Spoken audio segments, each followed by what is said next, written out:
विकसित भारत में योगदान देने वाले नेताओं में खींवसर के विधायक रेवतराम डांगा की भागीदारी एक बार फिर सुनिश्चित हो गई है। पिछले एक महीने से रेवतराम डांगा सार्वजनिक कार्यक्रमों से दूर थे।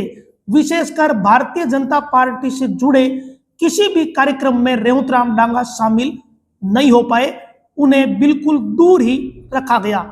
दैनिक भास्कर द्वारा किए गए स्टिंग ऑपरेशन के ठीक एक महीने और 2 दिन बाद बीजेपी ऑफिस में आज आयोजित हुए कार्यक्रम में विधायक रेवतराम डांगा की मौजूदगी नजर आई, और वो भी प्रदेश के मुख्यमंत्री भजनलाल शर्मा की उपस्थिति में।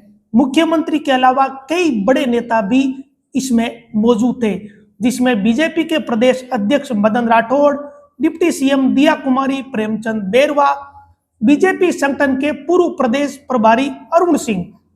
इन बड़े नेताओं की मौजूदगी में हुए कार्यक्रम में रेवतराम डांगा भी मौजूद रहे। इससे क्या संकेत मिलता है, ये बात आप समझ ही गए होंगे, क्योंकि स्टिंग ऑपरेशन के तुरंत बाद मेड़ता सिटी में सीएम का जो कार्यक्रम हुआ उससे रेवतराम डांगा को दूर रखा गया था। लेकिन एक महीने बाद जयपुर के बीजेपी ऑफिस में जी राम जी जन जागरण अभियान की कार्यशाला में रेवतराम डांगा की भागीदारी हुई और उन्हें बुलाया गया।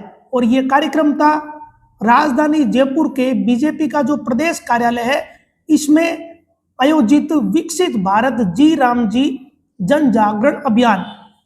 विकसित भारत के लिए जो जन जागरण अभियान की कार्यशाला हुई, इसमें डांगा की मौजूदगी रही। अब इसके तहत प्रदेश स्तर की जो कार्यशाला है, ये मुख्यमंत्री भजनलाल शर्मा की मौजूदगी में हुई, ताकि पहले तो राजस्थान के राजनेता इस कार्यशाला के माध्यम से जी राम जी जन जागरण अभियान में सीख सके कि ये योजना क्या है, इसका महत्व पता चल सके। फिर जनता को जागरूक करने के लिए वो अपने क्षेत्र में जाकर इस योजना का महत्व बता सके। जनता को जागरूक करने के साथ ही इस जन कल्याणकारी योजना में प्रभावी क्रियान्वयन हो और पारदर्शिता बनी रहे, और अपने क्षेत्र में इसको सुनिश्चित कर सके, इसके लिए यह कार्यशाला रखी गई। वीबी जी राम जी जन जागरण अभियान में कुल मिलाकर इसके माध्यम से रेवतराम डांगा की एक बार फिर नेताओं के साथ भागीदारी सुनिश्चित हो गई है। और यह कार्यक्रम हुआ भारतीय जनता पार्टी के प्रदेश मुख्यालय के ऑफिस में।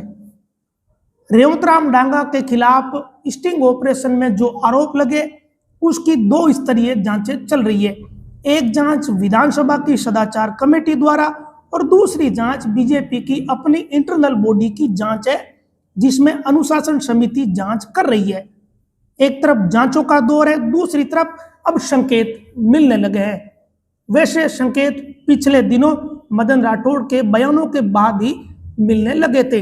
अब इसके बारे में सबकी अपनी अपनी राय और समझ हो सकती है, लेकिन रेवतराम डांगा अब बीजेपी के बड़े नेताओं के साथ फिर से दिखने लगे हैं, वो भी स्टिंग ऑपरेशन के ठीक 32 दिन बाद।